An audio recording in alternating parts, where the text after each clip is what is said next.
Hello everyone, welcome to my channel వాస్విస్ multiverse.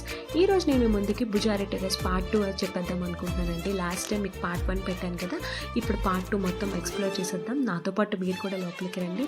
అది చూసారు కదండి, ఇది వచ్చేసి సల్వా ప్యాలెస్ అంటారు. మీకు ఆల్రెడీ చెప్పాను కదండి, ఇది వచ్చేసి మనకి historical residency of the ruling family place అనమాట. ఇంకోటి ఏంటంటే the birth place of nation అని కూడా చెప్పచ్చు. అసలు లోపల ఎలా ఉంటుంది ఏంటి అనేది ఫుల్ వీడియో వరకు చూడండి, మీకు పూర్తిగా నేను ఎక్స్ప్లెయిన్ చేస్తాను. మనం ఇప్పుడు లోపలికి వెళ్ళిపోతాం.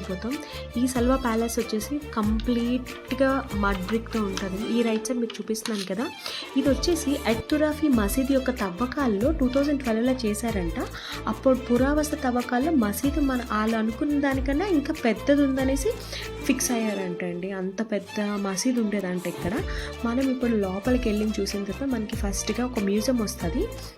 అది వచ్చేసి అదిరియా మ్యూజియం అనేసి వస్తుంది. ఈ లోపల మనకి ఏదైతే గ్లాస్ ఫ్లోర్లు మళ్ళీ సైడ్లు మనకి కనిపిస్తున్నాయో అవి అటువైపు ఉన్నవే ఒరిజినల్ అనమాట.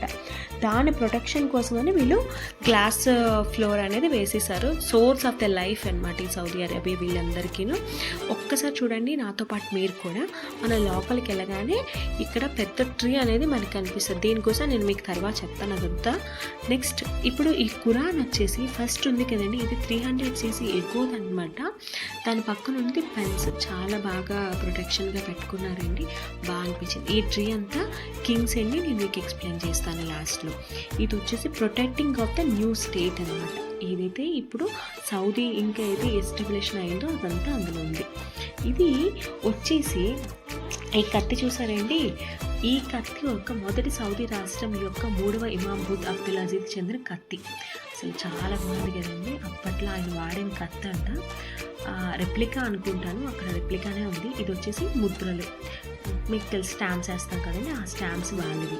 ఓకే, ఇది వచ్చేసి కాయిన్స్ అండి, పాపులర్ కాయిన్. మొదటి సౌదీ రాష్ట్రంలో లెఫ్ట్ సైడ్ ఉన్న 6 ఆస్ట్రేలియన్ డాలర్స్, పైకి రైట్ సైడ్ ఉన్నవన్నీ ఆల్ ఫర్ దక్షిణాన్ని యూజ్ చేసేవి. అలాగే ఈ డౌన్ ఉన్న 4 ఆల్ మహమ్మదియా కాయిన్స్ అనమాట. ఇది లెటర్. ఈ లెటర్ ఏంటంటే 1816 లాంటి అకాల మరణం వరకు దాడి చేసే బొటాన్ సైనికులకు గిఫ్ట్స్ కోసం తుసాన్ పాపకు ఇమాన్ అబ్దుల్ సిఫారు చేసిన బహుమతుల కోసం ఇచ్చారంట. ఈయన వచ్చేసి ఫ్లెక్స్ మోకిన్ బుక్ నుంచి ఇమాల్ అబ్దుల్ బిన్ సౌదీ రెప్లికా వేశారంటండి. మీరు క్లియర్గా చూడండి ఆయన కోసం. నెక్స్ట్ ఇది చూసారా, ఐరన్ బాల్స్ అండి, ఆల్ కబాస్ అని పిలుస్తారంట వీటిని. చాలా బరువు ఉంటాయంట, అక్కడ మెన్షన్ చేశారు. నేను కూడా గ్యాలరీలో చూసాను, నాకు అలానే అనిపించింది. ఐరన్ కదా, కొంచెం బరువుగానే ఉంటాయి. అప్పట్లో యుద్ధాలకి ఉపయోగించారు. చూసారు, ఈ కింద ఉన్నవన్నీ ఒరిజినల్ అనమాట. దానికి అన్నిటికీ ప్రొటెక్షన్ వేసి లైట్ చేసి పెట్టేశారు, చాలా బాగా అనిపించింది. ఇది చూసారు కదండి, ఆల్ ఇమామ్ తుర్కీ బిన్ అబ్దుల్ కత్ అంట, 2వ సౌదీ రాష్ట్ర స్థాపకుడు అంట. కత్తి బ్లేడ్ల మీద తుప్పు పట్టిన భాగాల కారణంగా ఆల్ అజ్రబ్ అని పేరు పెట్టారంట వీటికి. అది అసలు చాలా బాగా పెద్ద బాక్స్లో పెట్టేశారు. అది రెప్లికా అనుకుంటాను, రెప్లికానే ఉంది, చాలా బాగుంది. తర్వాత ఇక్కడ మనకి అప్పట్లో ఎలా ఉండేవారు అనేది స్క్రీన్స్ మీద మనకి వేసి చూపించారు, 3D డిజైన్స్.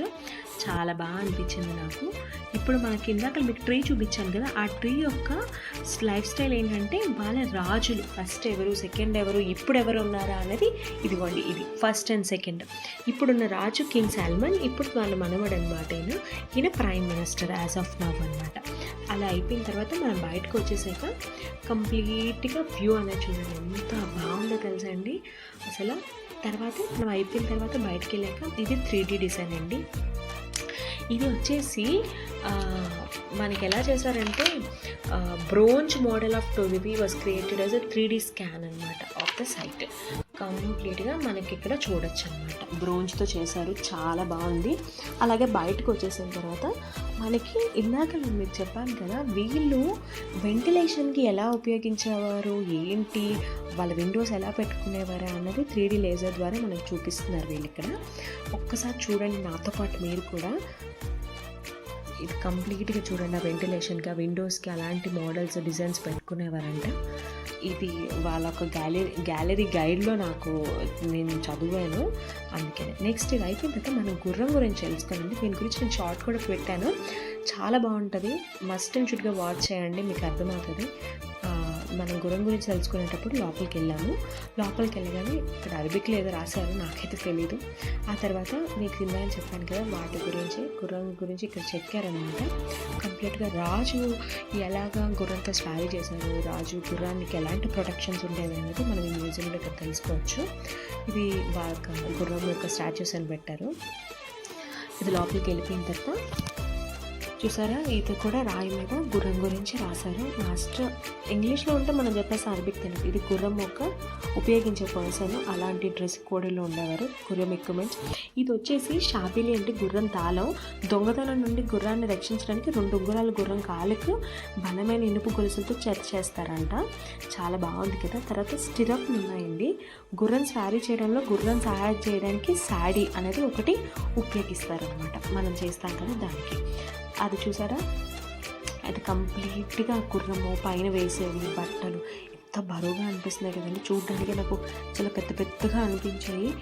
అదంత బరువు మోసేది. అప్పుడు రాజు గుర్రంతో ఎలా ఉండేవారు, ఏం చేశారు, యుద్ధానికి వెళ్ళేటప్పుడు ఎలా అన్నది మనకి ఇమేజెస్ అన్నీ ఇక్కడ చూపిస్తున్నారనమాట ఈ మ్యూజియంలో. ఒకసారి చూడండి. రాజుతో ఇమేజ్ చూసారా, చాలా బాగుంది కదండి. నెక్స్ట్ గుర్రానికి కేర్ ఎలా తీసుకునేవారు, గుర్రానికి ఎలా ఉండదు. ఒక పెద్ద గుర్రం పెట్టారండి బయటది, చాలా బాగుంది. ఇదైతే రియల్ గుర్రం లాగే అనిపించింది.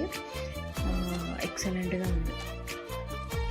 ఇలా చూసిన తర్వాత మనం నెక్స్ట్ గుర్రానికి పాస్పోర్ట్ కూడా ఉందండి. ఇదేనండి గుర్రానికి పాస్పోర్టు. అప్పట్లో దానికి కేర్, దానికి షూస్ అనమాట.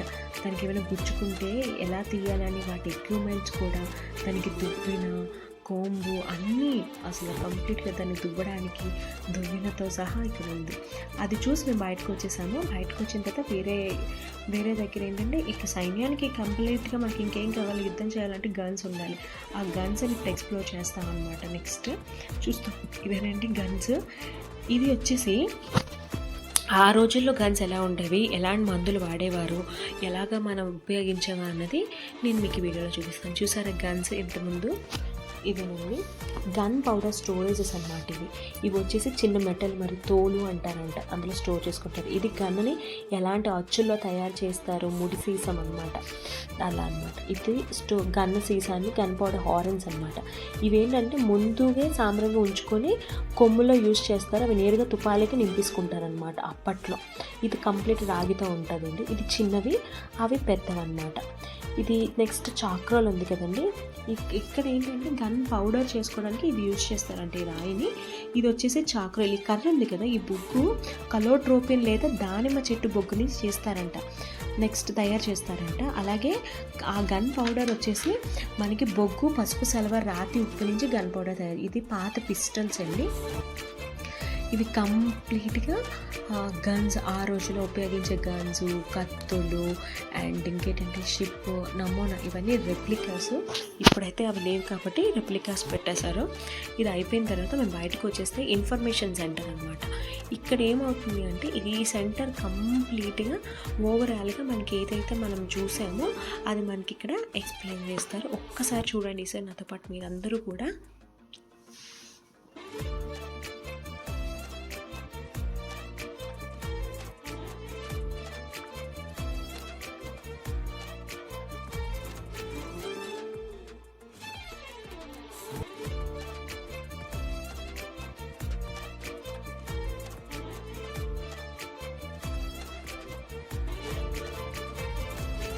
చూసారా, ఈ స్క్రీన్ అంతా మనకి ఓవరాల్గా ఎలా కనిపిస్తుంది, చాలా పెద్ద స్క్రీన్ అండి, బాగా చేశారు. ఇది అయిపోయిన తర్వాత నేను బయటకు వచ్చాను. బయటకు వచ్చిన తర్వాత వ్యూ ఎలా ఉందో చూడండి.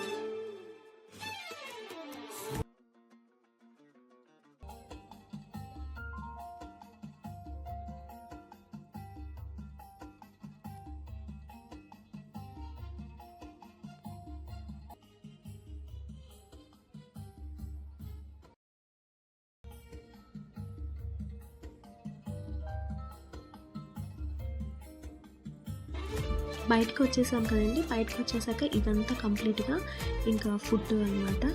లోపల ఫుడ్ అంతా ఎక్కడ పెడతారు, కేఫ్ లాగా అన్నీ ఉంటాయి, కాఫీ షాప్స్. ఇది రంగులరత్నం చూసి చాలా బాగా అనిపించిందండి నాకు. అసలు టాయ్స్ కూడా చాలా బాగా అనిపించాయి, క్యూట్గానే. నాకైతే యమదొంగ సినిమా గుర్తొచ్చింది. అందులో ఒక బాబు పాప ఫస్ట్ రంగులరత్నం మీద ఉంటారు కదా, ఆ సీన్ అనేది నాకు గుర్తొచ్చింది ఆ బొమ్మలు చూడగానే, రంగులరత్నం చూడగానే. ఇది మయాజ్ అనమాట హోటల్. ఇక్కడ కంప్లీట్గా ఇవన్నీ హోటల్సేనండి, ఇంకా లాస్ట్ వరకు హోటల్స్. ఎలా ఉంటాయో మీకు హోటల్స్ కూడా ఎలా ఉంటాయి అన్నది నేను మీకు ఒకసారి వీడియోలో చూపిస్తున్నాను. బయటకు వెళ్ళిన తర్వాత గార్డెన్ ఇది కంప్లీట్గా మేము కింద నుంచి వెళ్ళి పూర్తిగా చూసి మొత్తం అంతా విజిట్ అయ్యేసరికి నాకు ఇంచుమించు 3 to 4 hours పట్టిందండి విజిట్ అవ్వడానికి, కంప్లీట్గా చూడడానికి. మేము ఇంకా ఇంటికి రీచ్ అవ్వడానికి ఇంచుమించు నైట్ 12 అయిపోయింది. బట్ బెస్ట్ ప్లేస్ అండి, చూడాలి ఒక్కసారైనా. నాకైతే వాళ్ళు ఎలా ఉండేవారో మనకు తెలియదు, వాళ్ళ కల్చర్ ఎలా ఉంటుందో మనకు తెలియదు కాబట్టి ఇలాగా మనకి ఒక్కసారి చూస్తే ఓకే ఆ రోజులు ఇలా ఉండేవారా అనేసి నాకైతే బాగా అనిపించింది. కొత్తగా నేను ఎక్స్ప్లోర్ చేశాను, నాకు ఇది కొత్తగా అనిపించింది అనమాట నా ఎక్స్పీరియన్స్ అయితే మాత్రం. ఇది చూసాం కదా, ఇంకా కంప్లీట్గా కింద గార్డెన్ అంతా చూసేసుకొని మేము పైకి వచ్చాము. పైకి వస్తే ఇంకా లాస్ట్ డెడ్ ఎండ్ వరకు వచ్చేసాం అనమాట. ఇప్పుడు ఏదైతే ఇప్పుడు మీకు చూపిస్తుంది ఇదే డెడ్ ఎండ్, ఇంకా వెనకాతలు ఇంకా ప్లేస్ లేదు. ఎక్కడికక్కడ పోలీసులు ఉన్నారండి, మేబీ ప్యాలెస్ కదా, ఇంకా ప్రొటెక్షన్ ఎక్కువగానే ఉంది. అందుకే ఇంకా జనాలు కూడా మేము ఫస్ట్ వచ్చినప్పుడు తక్కువ మంది ఉన్నారని ఇప్పుడు ఎక్కువైపోయారు. ఇది వచ్చి కలెక్టివ్ ఫ్రమ్ ఆఫ్రికా అని ఉంది ఈ చిన్న స్టాల్, కానీ అన్నీ చాలా ఏదో ఒరిజినల్గా ఉన్నట్టే అనిపించింది. మంకీస్, టైగర్స్, ఒక టైగర్ అయితే మంచిగా పడుకుంటుందండి, నాకైతే చాలా క్యూట్గా అనిపించింది. నేను మీకు ఇప్పుడు చూపిస్తాను. మంకీస్ కూడా చాలా చాలా బాగా అనిపించింది, అంటే ఏదో రియాలిటీగా ఉన్నాయి, అంటే ఏదో ఆర్టిఫిషియల్గా అనిపించలేదు, రియాలిటీగా అనిపించింది నాకు ఇక్కడ టాయ్స్, బ్యాగ్స్ అన్నీ చూసేసరికి. ఒకసారి చూడండి నాతో పాటు, చాలా చూడాలండి ఇలాంటివి అని. నాకు కూడా అంటే నేను ఇంతకుముందు అంత ఎక్స్ప్లోర్ చేసేదాన్ని కాదు, కానీ నాకు బాగా అనిపిస్తుంది. అంటే ఇవి చూసాక మనం ఇంకా ఎక్స్ప్లోర్ చేయాలి, మీకు చూపించాలి అని నాకైతే బాగా అనిపిస్తుంది. నేను మీకు అందరికీ చూపించి ఎక్స్ప్లెయిన్ చేస్తాను, చూడండి. ఇప్పుడు చాలా బాగుంది కదండి ఇది అంతా. ఇవన్నీ కలెక్టివ్ అనే షాప్ ఫ్రమ్ ఆఫ్రికా అని ఉందన్నమాట. అక్కడ స్టాల్ పెట్టారు, ప్రతిదీ నేను ఎక్స్ప్లోర్ చేశాను, చాలా బాగా అనిపించింది నాకు. బ్యాగ్స్ కూడా చాలా బాగున్నాయి, కానీ ఒక మంకీ ఉంటుంది, అదైతే ఇంకా బాగుంటుంది. మీకు ఇప్పుడు చూస్తుండండి. ఇదంతా స్పెట్స్, జోన్స్ అనమాట, హ్యాండ్ బ్యాగ్స్ ఉన్నాయి. ఏంటో ఇక్కడ ఒక హ్యాండ్ బ్యాగ్ పాతగా ఉంది, మేబీ అది పాతది ఏమైనా యాంటిక్ పీస్లా పెట్టారో ఏంటో నాకు తెలీదు. బట్ మనం మాట్లాడదామన్నా వాళ్ళకి ఇంగ్లీష్ రాదు, మనకేమో అరబిక్ రాదు. అందుకే ఇంక నేనేమో అడగక జస్ట్ నేను వీడియో తీసుకొని వచ్చేసాను. ఇప్పుడు మీకు మా హస్బెండ్ ఇక్కడ ఇదంతా చూస్తుంటే, ఇక్కడ ఇయర్ రింగ్స్ ఉన్నాయి, నువ్వు కూడా వచ్చి చూడు అన్నారు. మనము జ్యువెలరీ ఐటమ్స్ అంటే మనం ఫస్ట్ ఉంటాం కదా, ఇంకా కంప్లీట్గా చూడడానికి వెళ్ళిపోయాను అనమాట నేను. చూడండి అక్కడ మనకి ఏదో ఆలోచిస్తూ ఉంది అనమాట, చూసారా వాటి ఇయర్ రింగ్స్. ఇది కూడా చాలా బాగున్నాయి కదా, యాంకిల్ చైన్స్, ఇయర్ రింగ్స్ అన్నీ చాలా క్యూట్గా అనిపించింది. ఇది చూసేసిన తర్వాత బయటకు రాగానే ఆ రిసెప్షన్లో అమ్మాయి నన్ను అడిగిందనమాట, యూట్యూబ్ వీడియోస్ అని చెప్పాను నేను. చెప్పేసి థ్యాంక్ యూ అని చెప్పేసి ఇంకా వచ్చేసాను బయటికి వచ్చేసాక మేము వచ్చేటప్పుడు మాకు కొంచెం డేగానే అనిపించింది. బట్ మేము వెళ్ళేసరికి చాలా లేట్ అయింది కదా, ఇంకా బయట తినేద్దాం అనుకొని కింగ్ ఖలీదా రోడ్ అని ఒక వేకి వెళ్ళాం అనమాట. చూడండి ఎంత జనం వచ్చారు, అసలు మామూలుగా లేదండి. సౌదీస్ అందరు ఇక్కడే ఉన్నట్టుగా, చాలామంది ఫ్రైడే ఇంకా కంప్లీట్గా వీళ్ళు బయటే ఉంటారండి. జనాలు, పిల్లలు అసలు మామూలుగా లేరు. లోపలైతే చాలా ఎక్కువ మంది ఉన్నారు. ఇంత చిన్న పిల్లలు కూడా తీసుకొచ్చేస్తున్నారు. మనమైతే అసలు భయం, కానీ వీళ్ళు ఎంతో ఫ్రీగా పిల్లల్ని బయట తిప్పేస్తున్నారు. నాకు బాగా నచ్చింది. అంటే వాళ్ళు కేర్ తీసుకుంటారు, బట్ చాలా ఫ్రీగా. మనం అంత భయపడతాం, కానీ వీళ్ళు అసలు ఏంటో భయపడట్లేదు, చాలా డేర్గా ఉంటున్నారు అన్నమాట. మంచి ఎక్స్ప్లోర్ చేశాను. ఈ ప్లేస్ అయితే నాకైతే బాగా అనిపించింది. మొత్తం అంతా తిరిగి చూసేసరికి మాకైతే కాళ్ళ నొప్పులు అయితే వచ్చేసాయి. ఇప్పుడు ఇంకా ఇంటికి వెళ్ళి చేసే అంత ఓపిక లేదు, ఇంకా బయట తినేద్దామని ఫిక్స్ అయిపోయి మేము ఇంకా అలాగా వాక్ చేసుకుంటూ కొంచెం దగ్గరలోనే కింగ్ ఖలీదా రోడ్ అనమాట, ఇంకా ఫుడ్ స్టాల్ అనమాట ఇది. అసలు అన్నీ కంప్లీట్‌గా ఫుడ్‌కి సంబంధించినవి ఉన్నాయి. వీళ్ళు ఎక్కువ కాఫీ తాగుతారేమో. అలా ఇక్కడ చూసారు ఈ అబ్బాయి నాకు నేను వీడియో తీస్తుంటే థమ్స్ అప్ అని చెప్తున్నాడు. నేను కూడా థ్యాంక్ యూ అని చెప్పాను. ఇక్కడ వీడియో తీయడం కొంచెం రిస్ట్రిక్షనే. బట్ అమ్మాయిని నేను తీస్తున్నాను. జెంట్స్ తీస్తే మళ్ళీ వీళ్ళు ఏమైనా రిస్ట్రిక్షన్ చేస్తారు. చాలా కొంచెం ప్రాబ్లమే. బట్ చూసుకొని తీయాలన్నమాట. నా వీడియో కానీ మీకు నచ్చినట్లయితే like and share and subscribe చేయండి. చాలామంది సబ్స్క్రైబ్ చేయకుండా చూస్తున్నారు. సబ్స్క్రైబ్ చేసుకోండి ప్లీజ్. ఇంకా ఎలాంటి వీడియోస్ కావాలంటే కామెంట్ సెక్షన్లో కామెంట్ చేయండి. Thanks for watching. Please subscribe to my channel.